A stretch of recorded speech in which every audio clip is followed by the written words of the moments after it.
5장 1절에서 18절까지 보도록 하겠습니다. 제가 읽겠습니다. 그 후에 유대인의 명절이 되어 예수께서 예루살렘에 올라가시니라.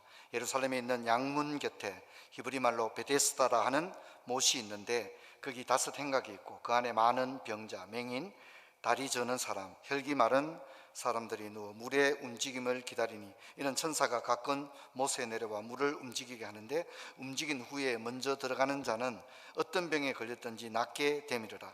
거기 38해 된 병자가 있더라. 예수께서 그 누운 것을 보시고 병이 벌써 오랜 줄 아시고 이르시되 네가 낫고자 하느냐? 병자가 대답하되 주여 물이 움직일 때 나를 못에 넣어줄 사람이 없어 내가 가는 동안에 다른 사람이 먼저 내려가나이다. 예수께서 이르시되 일어나 네 자리를 들고 걸어가라 하시니 그 사람이 곧 나와서 자리를 들고 걸어가니라. 이날은 안식일이니 유대인들이 병 나은 사람에게 이르되 안식일인데 내가 자리를 들고 가는 것이 옳지 아니하니라. 대답하되 나를 낫게 한 그가 자리를 들고 걸어가라 하더라 하니 그들이 묻되 너에게 자리를 들고 걸어가라 한 사람이 누구냐 하되 고침을 받은 사람은 그가 누구인지 알지 못하니 이는 거기 사람이 많음으로 예수께서 이미 피하셨음이라. 그 후에 예수께서 성전에서 그 사람을 만나 이르시되 보라 네가 나았으니 더 심한 것이 생기지 않게 다시는 죄를 범하지 말라 하시니 그 사람이 유대인들에게 가서 자기를 고친 이는 예수라 하니라. 그러므로 안식일에 이러한 일을 행하신다 하여 유대인들이 예수를 박해하게 된지라.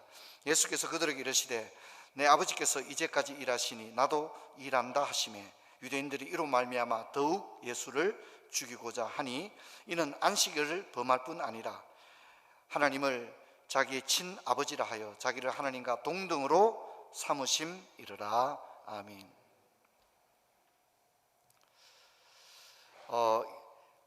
이렇게 봄비가 참 이렇게 반가울 수가 있을까 그런 생각을 하고요.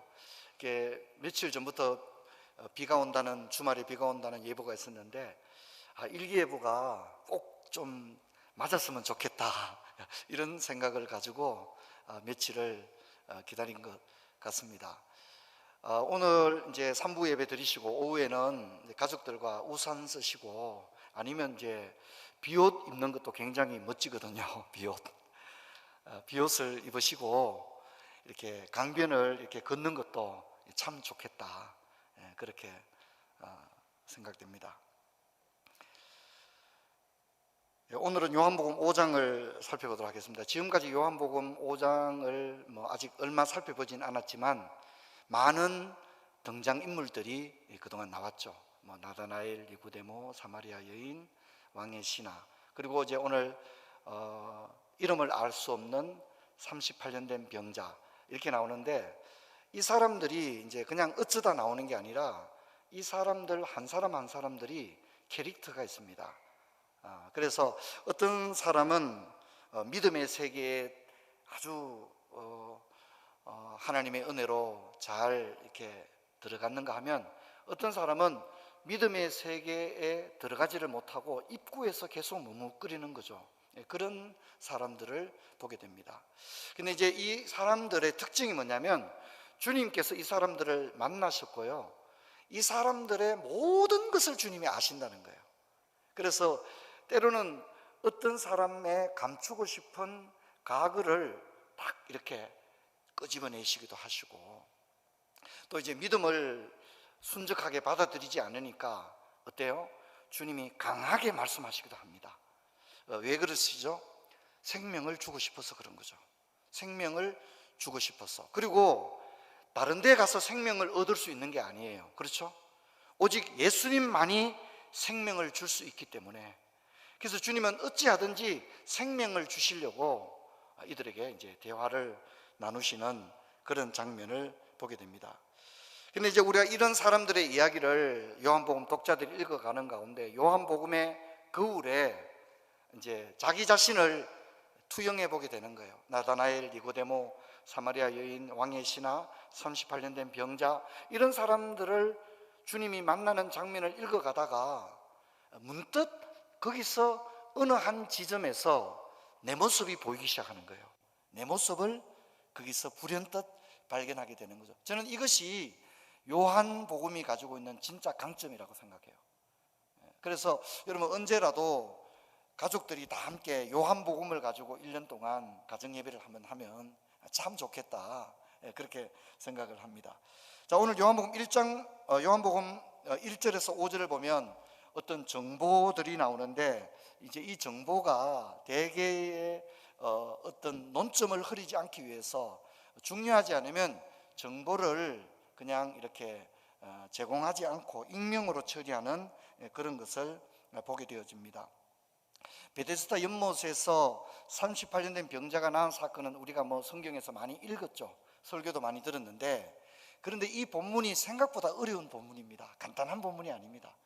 여러분, 그동안에 우리 예수님 이야기를 보면 니고데모를 만나서 예수님이 말씀을 굉장히 많이 하셨어요. 사마리아 여인과도 대화를 보면 대화를 굉장히 길게 이어갔었어요. 그런데 그건 아무것도 아닙니다. 오늘 이 왕의 신하의 사건 다음에 나오는 38년 된 병자를 만난 사건 뒤에는요, 이야기가 아예 거의 설교 수준으로 굉장히 길게 다루어지고 있습니다.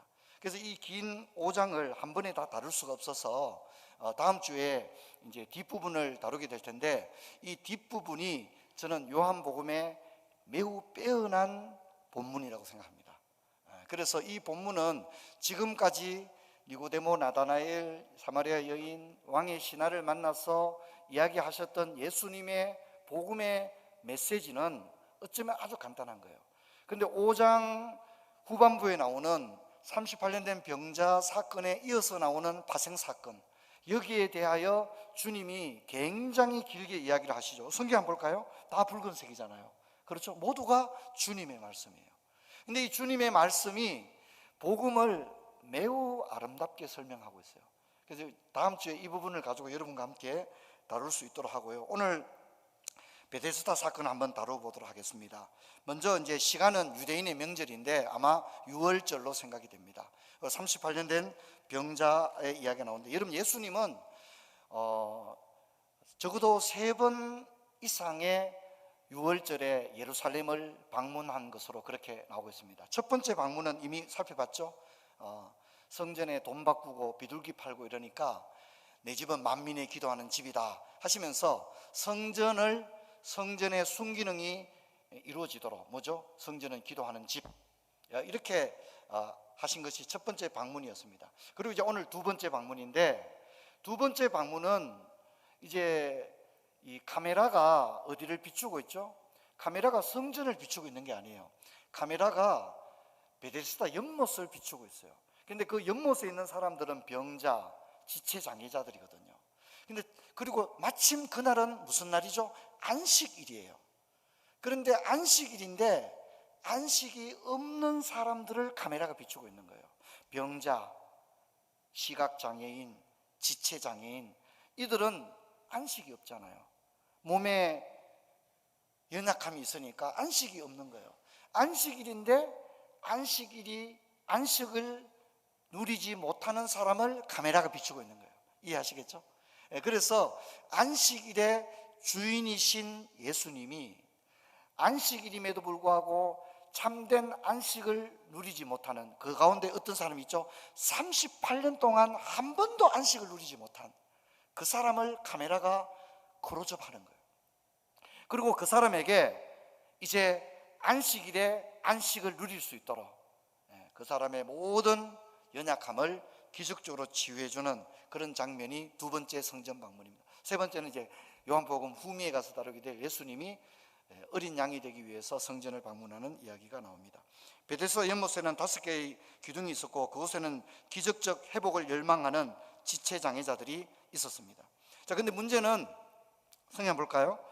여기에 이제 베데스다 연못에 대한 이야기를 하면서 갈로를 쳐놨죠. 3절에 갈로 열고 물의 움직임을 기다리니, 4절 쭉 나와서 낮게 되밀려라 갈로 닫고 이렇게 나오죠. 이 말은 뭐냐면 이건 성경이 인정하는 말이 아니라는 거죠. 갈로 안에 있는 얘기는 무슨 얘기냐면 이렇지 않다는 거죠. 천사가 그런 거는 안 맞는 얘기를 하는 거죠. 그래서 갈로가 쳐져 있는 것입니다. 근데 여기 있는 사람들은 믿음이 있습니다. 근데 이 믿음은 소망이 없는 믿음. 베데스다에 있는 사람들은 천사가 내려오기를 기다리고 천사가 내려와서 물을 한번 휘젓고 난 다음에 가장 먼저 연못에 뛰어드는 사람은 병이 낫는다. 근데 이건 사실이 아니에요. 그렇죠? 이걸 믿고 아무리 기다려도 안 되는 거예요. 그렇죠? 그래서 예수님이 그 가운데 한 사람을 주목했는데 가장 처지가 딱한 사람을 주님이 주목했습니다. 그 사람에 대한 설명이 5장에 나오는데 이 사람의 이름을 밝히지 않습니다. 어나니머스, 그냥 무명 처리를 합니다. 여러분, 성경에서 이름이 나오는 것과 나오지 않는 것은 굉장한 의미가 있습니다. 어쩌다 보니까 이름을 안 쓴 게 아닙니다. 이름을 무명으로 처리하는 방식과 그 사람의 이름을 우리 니코데무스, 벤 구리온 이런 건 굉장히 의미가 있다고 그랬잖아요. 필요하니까 이름을 이야기하고 필요치 않으니까 이름을 이야기하지 않는 거예요. 근데 그러면 이 사람을 무시하는 거냐? 그렇지 않습니다. 이 사람은 이름이 중요한 게 아니에요. 이 사람은 38년을 병을 앓았다고 하는 것이 이 사람의 이름보다 더 중요한 정보라는 거죠. 38년을 질병을 앓은 사람에게는 주민등록증이 필요 없습니다. 그 사람의 삶은 이름 석자로서 그의 삶을 설명할 길이 없거든요. 38년 동안 병에 앓았던, 여러분 당시에 평균 수명이 40세밖에 안 됩니다. 그러면 이 사람의 생애 전부가 질병 가운데 고통했다는 것을 알 수가 있습니다. 침상에 누워 있었죠. 침상에 누워 있었단 말이 무슨 얘기죠? 자기 몸을 자신이 어떻게 할 수 없다는 거죠.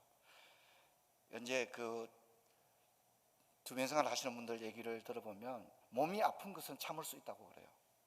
근데 자기 몸을 자기가 움직이지 못하는 건 너무 절망을 느낀다는 거예요. 화장실도 갈 수 없고 손을 들 수도 내릴 수도 없고 자기 머리를 감을 수도 없고 세수도 할 수 없고 면도도 할 수 없고 심지어 스스로 물을 마실 수도 없고 자기 몸은 자기 몸인데 자기 몸을 자기 스스로 어떻게 할 수 없을 때 굉장한 절망을 느낀다고 합니다. 근데 바로 이 사람이 그렇습니다. 침상에 누워 있다고 하는 것은 자기 스스로 어떻게 할 수 없습니다. 그리고 병이 오랜 상태였습니다. 이 전통적으로 이 본문은 알레고리 해석으로 유명했던 본문입니다. 사마리아인의 비유와 함께 38년 된 병자의 본문은 오리겐, 터툴리안, 아구스티누스 이런 유명한 고대 설교자들이 이 본문을 굉장히 좋아했고요. 근데 이 본문의 해석이 굉장히 풍류적이었어요. 38년 된 병자 그러니까 무슨 생각나요? 이스라엘 백성이 광야에 38년 동안 방황했던 거. 이 38년의 병자는 바로 그것을 이야기한다. 그리고 연못에 뛰어드는 것은 침례 있지 않습니까? 그런 것을 의미한다. 이렇게 해석을 했는데 그것은 올바른 성경 해석이 아니죠. 우리나라에 이제 초기에 1960년도, 70년도에 목사님들의 설교집을 보면 알레고리 해석이 굉장히 많습니다. 알레고리 해석이 굉장히 많습니다. 지금은 어떤 목사님도 이 풍요 설교를 하지 않습니다. 왜냐하면 그것은 성경이 이야기하려는 것이 아니기 때문에 하는 것들을 잘 기억해야 합니다. 자, 여러분, 제가 이제 이 베데스다에 있는 사람들의 신앙이란 말을 했죠. 근데 이 사람들이 지푸라기처럼 붙들고 있는 그 믿음은 바른 믿음이 아닙니다. 왜냐하면 성경에 근거가 없는 믿음이라는 거죠. 여러분, 우리가 소망은 좋은 것인데 그 소망이 참 소망을 붙들게 되기를 바랍니다. 헛된 소망을 붙들고 그게 소망인 줄 알고 지푸라기처럼 그 아무리 붙들고 있어봤자 거기는 소망이 없습니다. 베데스다는 소망이 될 수 없습니다. 천사가 내려오지도 않고요. 설령 천군 천사가 다 내려와도 안 됩니다. 여러분, 소망은 천사나 베데스다 연못이 아니라 예수님이 소망인 줄 믿습니다. 그것을 이야기하려고 하는 것입니다. 사람들은 헛된 것을 붙듭니다. 여러분, 우리는 성경에 계시되지 않은 것은 진리가 아니고 생명이 아니라는 것을 잊어버리면 안 됩니다. 그러므로 우리는 오직 성경에서 길을 찾아야 합니다. 하지만 이 시간에도 성경 밖에 베데스다의 신앙을 가진 사람들이 많습니다. 타 종교를 믿는 사람들, 그리고 이단과 사이비에 빠져있는 사람들, 또 기독교 신앙을 가졌다고 말은 하지만 실천적 무신론자들, 몸은 교회에 와 있는데 성경 말씀을 믿는 게 아니라 엉뚱한 것을 붙들고 살아간 사람들이 많거든요. 입을 열어 말하는 걸 보면 교회 다니는 사람이라고 도저히 말할 수 없어요. 왜? 입만 열면 불신앙이 터져 나오니까. 입을 다물고 있을 때는 진짜 집사님처럼 보여요. 근데 입을 열었다 하면 성경 말씀이 나오는 게 아니라 뭐예요? 온갖 세상에 잡동사니가 빠져 나오는 거죠. 그럼 그 사람은 기독교인이 아닙니다. 여러분, 신앙은 교회 다니는 게 아닙니다. 주여 주여 하는 게 아닙니다. 신앙은 하나님을 믿고 또한 하나님의 말씀을 믿는 것이 신앙인 줄로 믿습니다. 말로는 하나님을 믿습니다 하는데 살아가는 걸 보면 하나님의 말씀이 아닌 김 사장 말을 믿고 살아가는 거예요. 사업을 하는데 김 사장 말만 믿고 사업을 하는 거예요. 그러면 소망이 없는 거죠. 소망이 없는 거죠. 저도 이제 목회자로서 가장 안타까울 때가 성도들이 입을 열어서 말을 할 때 성경의 믿음의 말을 해야 되는데 성경은 온데간데 없고 뭐 그냥 말은 모태신앙인데 입에서 나오는 얘기를 들어보면 이건 그냥 베데스다의 사람들인 거죠. 그럴 때가 가장 절망스럽습니다. 여러분, 부모는 어떻습니까? 자식이 입에서 이놈이 군대 갔다 오고 이제 장가 가야 될 나이인데 입에서 나오는 얘기를 들어보니 엉뚱한 얘기를 하는 거예요. 엉뚱한 얘기. 하나님도 없고 믿음도 없고 소망도 없고 입에서 나오는 얘기는 어디서 들었는지 엉뚱한 얘기를 하고 그걸 철석처럼 믿고 그렇게 말하면 여러분 진짜 부모는 속이 터지죠. 여러분, 아이들이 좀 무슨 능력이 없어도 여러분 아이들의 말에 믿음이 있으면 참으로 그 부모는 복된 줄로 믿습니다. 여러분, 이것을 잊지 마시기를 바랍니다. 여러분, 베데스다 38년 된 병자의 캐릭터는 무엇입니까? 미신과 헛된 소망을 가지고 살아가는 사람이다, 그렇게 이야기할 수 있습니다. 예수님이 이 사람에게 다가갔습니다. 여러분, 예수님의 첫 마디가 굉장히 중요한데 네가 낫고자 하느냐 이렇게 물었습니다. 사실 이 질문은 너무 당연하지 않습니까? 낫고자 하느냐, 당연히 낫고자 하죠. 물어봐서 무슨 필요가 있습니까? 하지만 이 질문은 그런 의도가 아닙니다. 정말 너가 낫고 싶으냐를 물은 게 아니죠. 예수님은 정말 낫고 싶으냐 하는 의사를 타진하기 위한 질문이 아니라 오히려 지금 그렇게 막연히 연못에서 기다린다고 해서 나을 수 있겠느냐, 천사를 기다린다고 있는데 그래가지고 네가 낫겠느냐, 38년 동안이나 비참한 인생을 산 그 사람에게 네가 그래가지고 나을 수 있겠느냐, 지금 네가 38년 동안 천사를 기다리고 있는데 그것이 정말 맞는 말이냐, 너에게 진정한 소망이 될 만한 참된 지식이냐, 그래가지고 너에게 진짜 희망이 있겠느냐, 막연히 연못에서 기다린다고 해서 나을 수 있겠느냐, 네가 지금 믿고 있는 것, 네가 하려는 행동이 바른 것인지 한번 생각해 보지 않겠느냐, 주님의 이런 말씀입니다. 그래서 여러분, 주님이 사마리아 여인을 만나서 뭐라 했죠? 나에게 물 좀 달라. 이 말은요 굉장히 많은 함의를 가진 말씀이고 38년 된 병자에게 네가 낫고 싶으냐, 뭐 농담하는 것도 아니고 사람 놀리는 것도 아니고 그런 게 아니에요. 주님의 말씀은 정말 네가 낫고 싶으냐 놀리는 말이 아니에요. 주님은 너무너무 안타까웠어. 38년 동안 병마의 고통 가운데 있는데 더 안타까운 것은 38년 동안 병을 앓은 것이 아니라 지금도 천사가 내려오기를 기다리고 있으니 이것이 더 안타까운 거예요. 천사가 내려온다고 해서 해결될 것도 아닌데 그것을 철떡처럼 믿고 기다리고 있는 이 병자가 너무 안타까워서 진정으로 네가 낫고자 한다면 한번 생각을 바꿔보지 않겠니? 라고 묻는 거예요. 여러분, 저를 보십시다. 저는 이런 식으로 주님은 우리에게 다가와서 묻는다고 생각합니다. 사업을 하는데 사업이 너무 안 되는 거예요. 직장 생활이 너무 힘든 거예요. 자녀들을 기르는데 진짜 뜻대로 안 되는 거예요. 또 몸에 연약함이 있어요. 그리고 믿었던 것이 뜻대로 되지 않고 인생이 참 힘든 분들이 많으시죠. 그때 주님이 다가오시는 거예요. 우리에게 다가오시는 거예요. 어떻게 해요? 우리를 꾸중하려고 아닙니다. 너무 안타까웠어. 어떻게 하든지 우리를 고쳐주시려고, 어떻게 하든지 그 비참에서 우리를 회복시켜 주시려고 오셔서 네가 낫고자 하느냐 이렇게 물으십니다. 그 낫고자 하느냐 물으시는 것은 이제 너의 그 문제에 대해서 나와 함께 한번 이야기 한번 해보지 않겠니? 그래, 언제까지 소망 없이 김 사장 돈 갚아줄 때까지 기다리려고 하느냐? 언제까지 남편 원망하고 시댁 원망하고 시누들 원망하고 너 언제까지 그렇게 하겠니? 너에게 있는 여러 가지 많은 문제들, 어려움들 주님 다 아시는 거예요. 주님이 꾸중하려는 것도 아니고 주님은 너무 안타까워서 고쳐주려고 하는데, 그래서 주님이 묻는 거죠. 근데 엉뚱한 대답을 합니다. 나를 못에 넣어주는 사람이 없습니다, 이렇게 말합니다. 못에 넣어줘도 되는 게 아닌데 그러고 있는 거죠. 이 병자의 모습은 우리의 모습입니다. 그런데 예수님은 이 사람에게 놀라운 일을 행합니다. 일어나 내 자리를 들고 걸어가라. 우리 한번 따라합시다. 일어나 내 자리를 들고 걸어가라. 예수님은 천사를 부른 것도 아니요, 이 사람을 연못에 넣어줄 조력자를 붙여준 것도 아닙니다. 주님은 그렇게 하지 않았습니다. 그건 미신이고 헛된 소망이기 때문입니다. 그러면 무엇이 이 사람에게 해결책입니까? 예수님이 해결책입니다. 그래서 진리와 소망은 예수님 자신입니다. 그분만이 유일합니다. 그래서 그분은 그 사람에게 놀라운 기적을 행했습니다. 사실 이제 우리가 다른 본문을 보면 네가 나를 믿느냐라든가 뭐 나를 누구라 생각하느냐 뭐 이런 가정을 거치잖아요. 그렇지 않습니까? 그런데 그런 가정을 싹 생략하고 바로 그냥 이 사람이 엉뚱한 대답을 했는데 아직 내 말귀를 못 알아듣구나 뭐 이런 말도 안 하시고, 그렇죠, 그죠?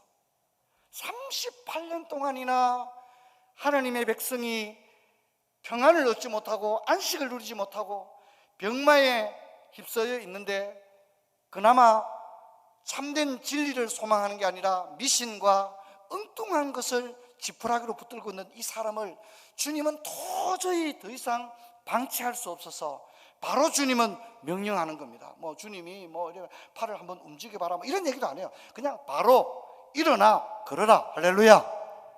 일어나 걸어라. 주님은 이 사람이 절망 가운데 더 이상 고통받는 것을 지켜볼 수 없어서 그냥 모든 절차를 생략하고 이 사람이 믿음이 있는지 없는지 그런 것들도 그냥 살펴보지 않았습니다. 바로 일어나 걸어라. 일어나 걸어라.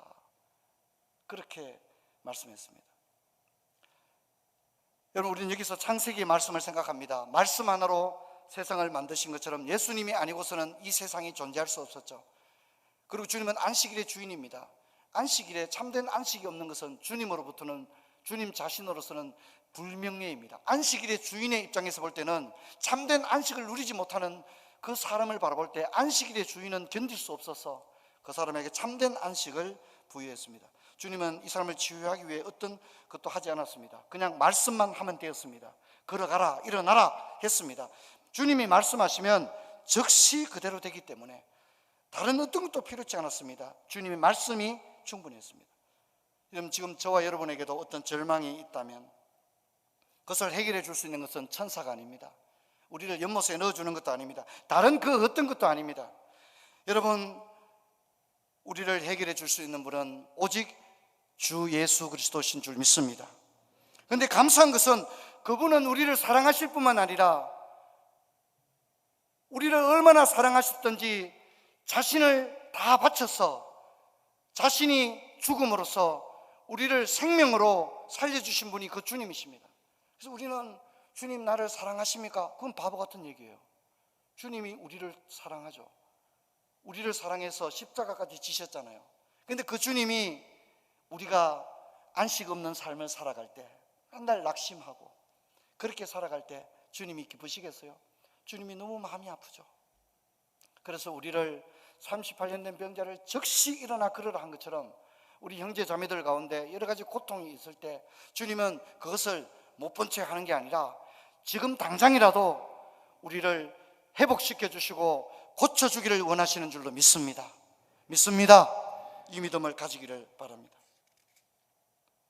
하지만 우리는 이 병자에게서, 이 병자의 이름이 어나니머스, 이름을 밝히지 않았다고 그랬잖아요. 근데 이제 이 사람의 믿음이 우리를 좀 아쉽게 합니다. 왜냐하면 헛된 지식을 가지고 있을 뿐만 아니라 주님이 기적적으로 낫게 해주셨는데, 문제는 뭡니까? 자기를 낫게 해준 분이 누군지도 몰랐어요. 예수님이라는 것도 몰랐어요. 그 이후에 예수님이 성전에서 이 사람을 만나게 되죠. 장소가 베데스다에서 성전으로 바뀌는 것이 굉장히 중요합니다. 이게 중요합니다. 저와 여러분도, 여러분의 자녀들도, 여러분의 가족들도, 친척들도 소망 없는 베데스다에 머물지 말고 이제 베데스다에서 그 장소가 성전으로 옮겨지는 역사 있기를 주의 이름으로 축원합니다. 성전에서 이제 예수님을 만나게 되고 자기를 고친 분이 예수님임을 알게 됩니다. 예수님은 이 사람에게 뭐라고 합니까? 일어나 걸어가라 한 다음에 거기서 끝난 게 아니라 다시는 죄를 짓지 말라 이렇게 얘기합니다. 그러므로 여러분, 우리가 부도나는 사업이 다시 사업을 재개하고 병이 걸렸는데 낫고, 여러분 그게 파이널이 아닙니다. 그게 우리의 최종 목표가 아닙니다. 병 낫고 사업을 재개하는 것이 우리의 최종 목표가 아니에요. 여러분, 주님께서 이 병자에게 이제 병 나았으니 너는 됐다 이게 아니죠. 병이 나아서 이제 그는 분명히 삶이 개선되었어요. 하지만 거기서 머물지 말고 이제 다시는 죄를 짓지 말고 여호와를 경외하고 거룩한 삶을 살아간다면 병이 나은 것은 말할 수도 없는 더 놀라운 삶이 너에게 주어질 것이다. 주님이 그렇게 말씀하고 계신 거예요. 그러므로 저와 여러분도 예수님을 만나고 많은 은혜를 받았지만 그냥 예수 믿고 병 나았다, 예수 믿고 자녀를 출산했다, 뭐 그런 데서 머물지 말고 거기서 한 걸음 더 나가서 거룩한 삶을 추구한다면 우리에게는 상상할 수 없는 의미 있는 인생이, 복된 인생이 펼쳐지게 될 줄로 믿습니다. 그런데 이제 이 병자가 나를 고치신 분은 예수님이라 이렇게 얘기를 하죠. 근데 여기 좀 아쉬워요. 왜냐하면 사마리아 여인은 시키지도 않았는데 자기 마을에 들어가서 내가 메시아를 만났다, 그래서 마을 사람들을 다 주님께 인도했는데, 이 사람은 예수님을 만나서 자기를 고쳐준 분이 예수님인지 알았는데도 계속 입을 다물고 있습니다. 누구를 보는 거죠? 니고데모를 보는 것 같아요. 그런데 나를 고치신 분은 예수님이란 말은 언제 했죠? 유대인들이 막 조사를 할 때 말한 거예요. 자기를 고쳐주신 분이 예수님인데도 이 사람은 그냥 가만히 있습니다. 그런데 유대인들이 막 조사를 합니다.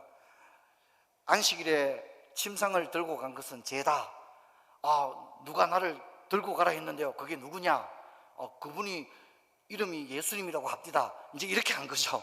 그런데 이것은 복음을 전하려는 태도가 아니고 경찰관들이 와서 조사하니까 이제 막 마지못해서 그 사람 이름 예수님이라고 합디다, 이런 정도 얘기인 거죠. 그래서 우리는 이 병자에게서 사실 좀 긍정적인 모습은 발견할 수 없습니다.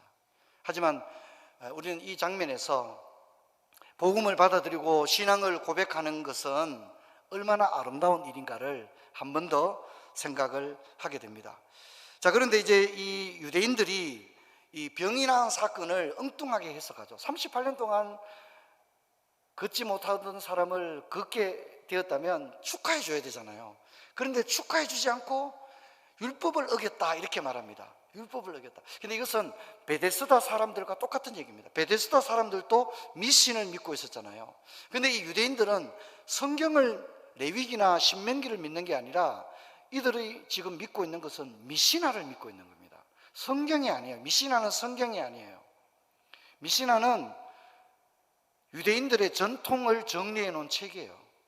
가령 안식일을 거룩히 지키라, 안식일에 일하면 안 된다, 그러면 어디서 어디까지가 일하느냐, 뭐 이런 것을 이야기하는 거예요. 물건을 들어도 몇 킬로 이상을 들면 일이다, 뭐 이런 겁니다.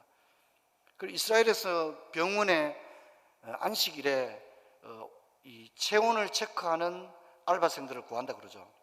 왜냐하면 이 열을 체크하는 것은 일하는 것으로 규정을 합니다. 그래서 유대인 간호사들은 안식일에는 열 체크를 안 합니다. 알바생들을 씁니다.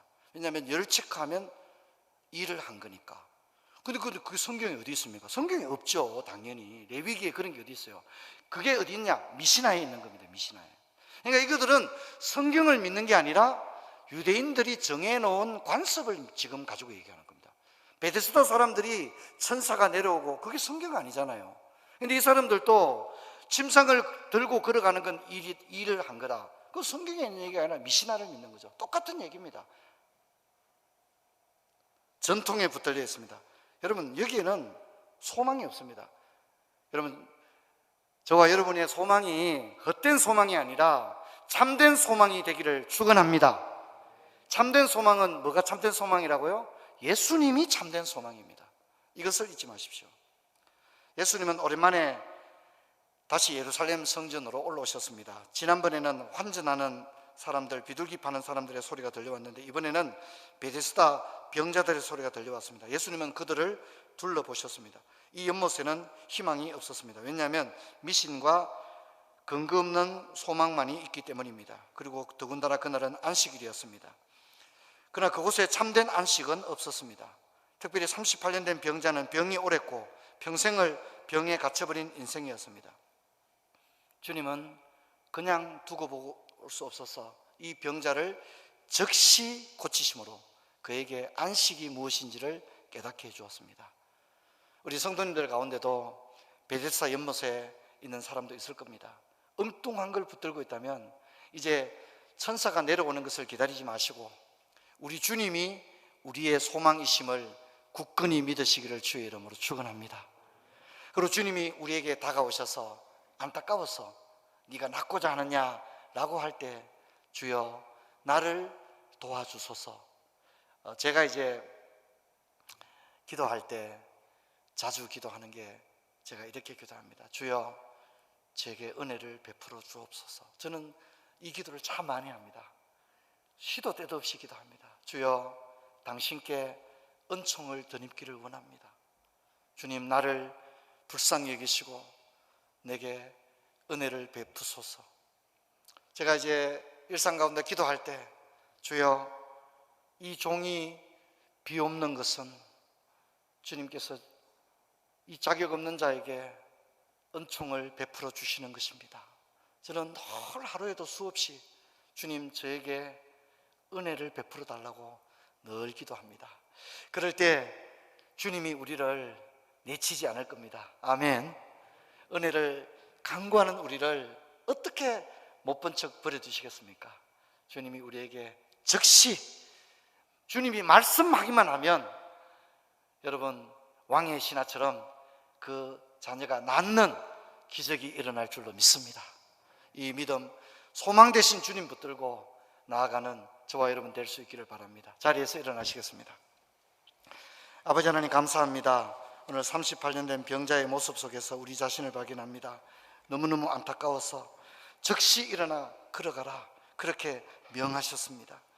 하나님 아버지 우리도 이 세상 가운데서 고난당할 때 안타까워하시고 우리에게 다가오셔서 일어나 걸어가라 주님께서 그렇게 말씀하실 줄 압니다.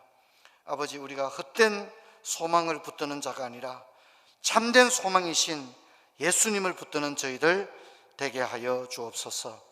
주 예수 그리스도 이름으로 기도하옵나이다. 아멘.